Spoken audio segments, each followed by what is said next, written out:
Kalma, baby kalma. Huwag mo naman akong bigyan ng dahilan para tabihan kita.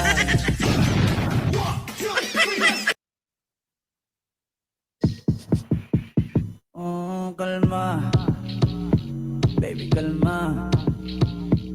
Huwag mo naman akong bigyan ng dahilan para tabihan ka. Yo, magandang umaga, magandang hapon at magandang gabi sa mandako ng mundo. Naroon kayo. Siyempre, magandang buhay na rin para sa ating lahat. Opo, sa mga hindi pa nakakapag-like, share, and subscribe dito sa ating channel mga kababayan, huwag nyo na pong ipagkakait yan. Opo ha, napakahalaga niyan.